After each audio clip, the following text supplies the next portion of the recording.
Septembre 1944, dans l'est de la France.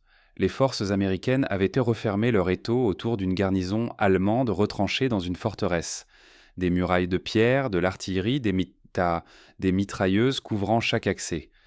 À l'intérieur, environ 1500 soldats sous les ordres d'un major qui avait juré de ne jamais se rendre aux Américains.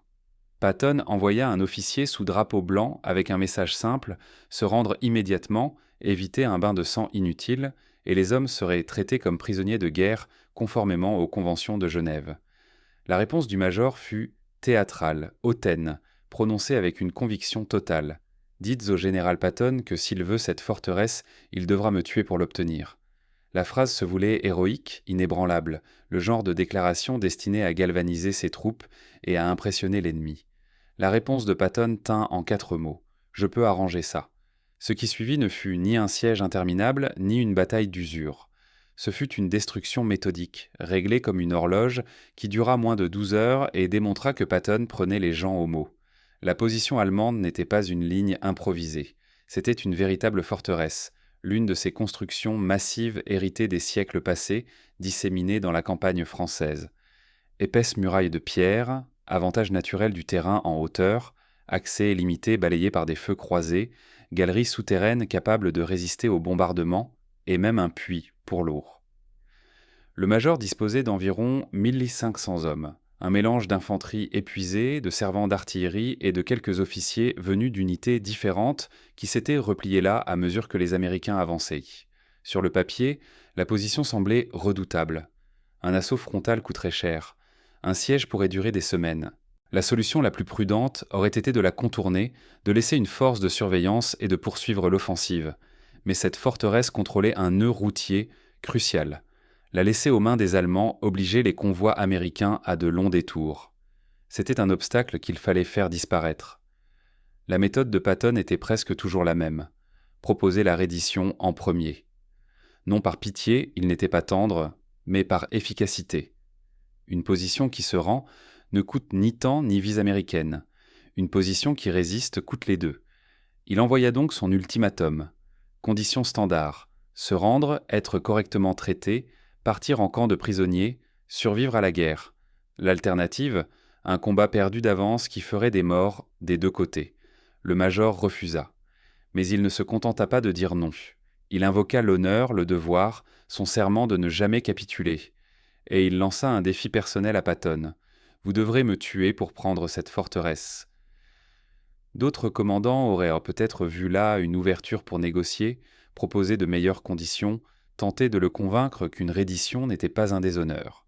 Patton, lui, interpréta cela autrement. Le major avait énoncé clairement ses conditions. Il voulait mourir en défendant la forteresse. Patton allait simplement exaucer ce vœu, rapidement et avec une force écrasante. Quand l'émissaire revint avec la réponse provocante, l'état-major s'attendait à de l'irritation, peut-être de la colère, ou à un ordre de contourner la position. Au lieu de cela, Patton resta d'un calme glaçant. Selon plusieurs témoins, il se contenta de dire: « Le major dit qu'il faut le tuer, ne le décevons pas. » Puis il commença à donner ses ordres. Précis, complets, pensés pour accomplir exactement ce que le major avait défié l'armée de faire, mais de la manière la plus efficace possible. D'abord, l'encerclement total. Pas seulement bloquer les routes, sceller la zone, personne n'entre, personne ne sort, couper l'eau si possible. La forteresse était solide, mais les hommes à l'intérieur avaient encore besoin de ravitaillement, d'eau et, à terme, de renforts. Il n'aurait été rien de tout cela. Ensuite, Patton ordonna à toute l'artillerie lourde à portée de régler ses tirs sur la forteresse. Pas de bombardement aveugle, des frappes précises. Les murs pouvaient arrêter des balles, pas des obus de 155, 140 mm. Les salles souterraines pouvaient amortir les éclats, pas des impacts directs. Troisièmement, l'appui aérien. Pas des chasseurs bombardant au hasard, mais des avions d'attaque ciblant des points précis. Le poste de commandement du major, les pièces d'artillerie, les dépôts de munitions. Enfin, et c'était là toute l'attention de Patton pour la guerre psychologique, il fit installer des haut-parleurs.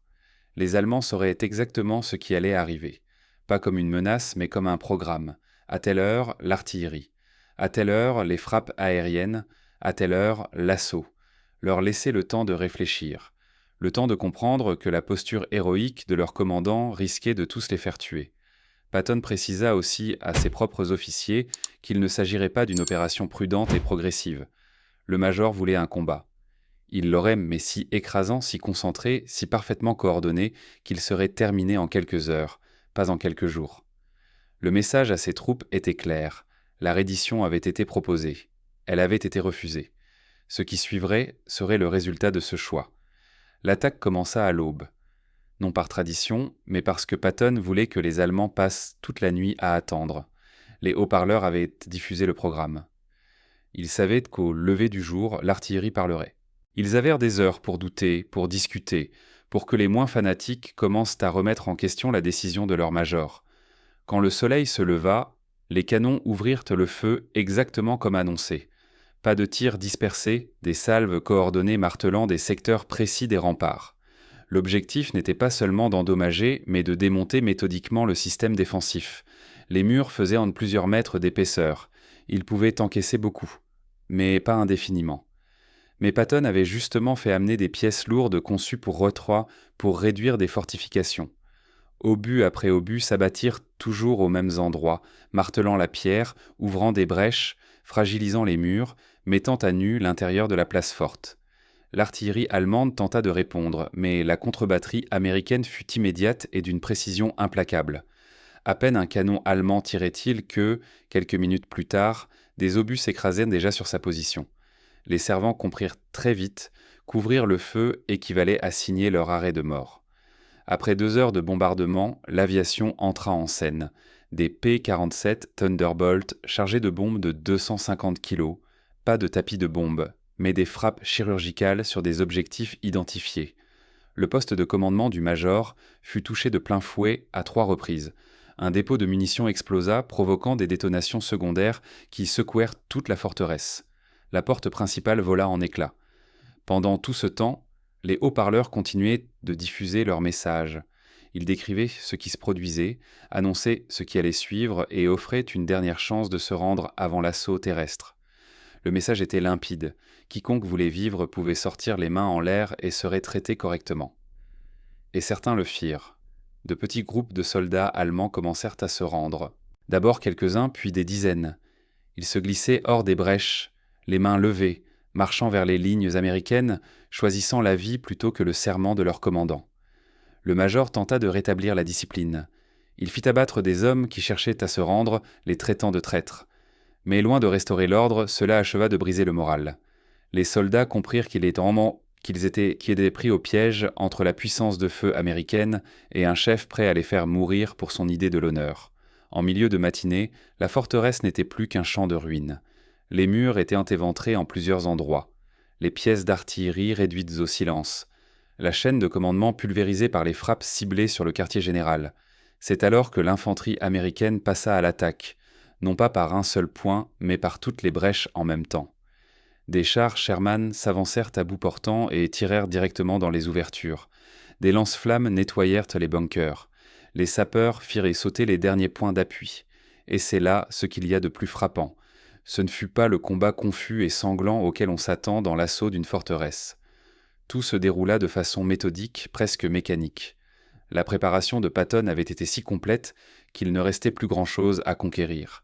La résistance allemande était morcelée, désorganisée. De petits groupes se battaient quelques instants, puis se rendaient. Les menaces du major n'avaient plus de poids. Il n'existait plus de structure cohérente pour les faire appliquer. Les troupes américaines progressaient secteur par secteur.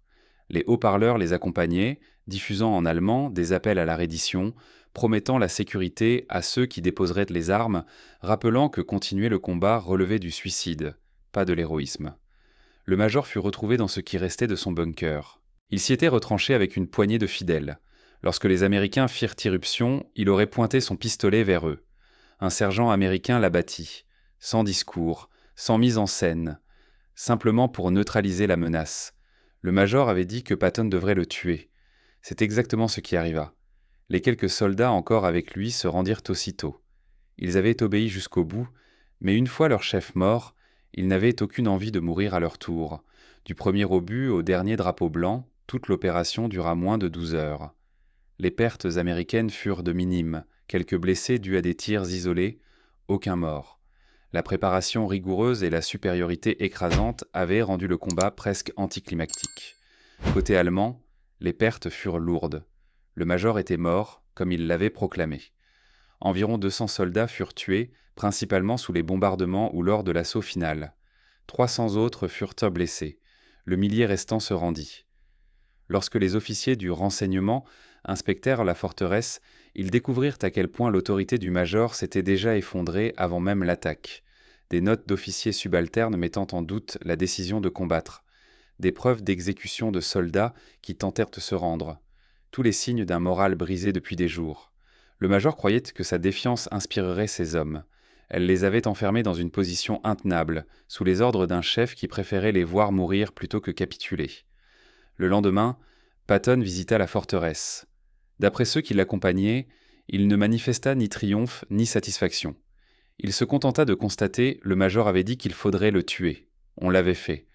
Voilà ce qui arrive quand on met les gens au défi de faire ce qu'ils avaient déjà l'intention de faire. Mais Patton fit aussi autre chose ce jour-là. Il alla voir les prisonniers allemands blessés et s'assura qu'ils recevaient des soins appropriés. Des infirmiers américains soignaient des Allemands à côté de leurs propres camarades. Il tenait à ce que ses troupes voient qu'une fois les combats terminés, on traitait les prisonniers humainement. Pour lui, il n'y avait là aucune contradiction. C'était sa ligne de conduite, être impitoyable au combat, professionnel dans la victoire, anéantir ceux qui résistent, respecter ceux qui se rendent. Ne jamais confondre les deux. L'histoire de la forteresse se répandit rapidement chez les Américains comme chez les Allemands. Pour les premiers, elle confirmait ce qu'ils savaient déjà. Patton utilisait une force écrasante quand il le fallait, mais proposait toujours la reddition en premier. Le major avait eu plusieurs occasions de capituler. Sa mort était le fruit de son choix, pas d'une brutalité gratuite. Pour les forces allemandes, le message était plus troublant. Ce n'était pas seulement que la forteresse était tombée, des forteresses tombèrent souvent. C'était la manière dont elle était tombée. Avec quelle rigueur, avec quelle exactitude Patton avait pris le défi au pied de la lettre et l'avait exécuté. En 12 heures, une position solide avait été réduite en gravat par une puissance de feu parfaitement coordonnée. Des officiers allemands commencèrent à relayer l'histoire comme un avertissement, surtout lorsqu'ils avaient affaire à des unités de la 3e armée. Quand les Américains offraient de la reddition, il fallait la prendre au sérieux. Refuser signifiait que Patton ferait exactement ce qu'il avait annoncé, ni plus, ni moins, mais avec une efficacité implacable. Certains officiers allemands déclarèrent plus tard, lors d'interrogatoires, qu'ils s'étaient rendus précisément parce qu'ils avaient entendu parler de la forteresse. Ils avaient compris que les menaces de Patton n'étaient en bas des postures, c'étaient des faits. Le défier, c'était lui donner la permission d'agir. Le défier, c'était lui donner carte blanche pour vous anéantir, et il le faisait. C'était de la guerre psychologique à son niveau le plus efficace. Pas de propagande, pas d'exagération, simplement la réalité. Patton disait ce qu'il pensait, et il faisait exactement ce qu'il disait. L'épisode de la forteresse confirma aussi ce que les services allemands avaient déjà observé sur la doctrine de Patton. Les Américains employaient une force maximale quand la situation l'exigeait, mais savaient aussi se montrer mesurés lorsque c'était possible.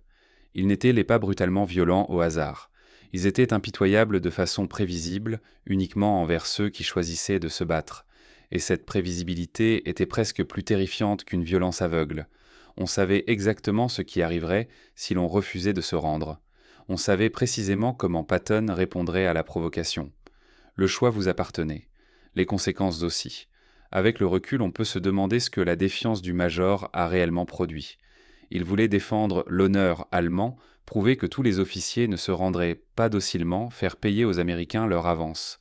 En réalité, il a fait tuer environ 200 de ses hommes, en a fait blesser 300 et a envoyé le millier restant dans des camps de prisonniers pour une position qui n'a tenu même pas une journée et qui a retardé l'avance de Patton d'une 12aine d'heures tout au plus.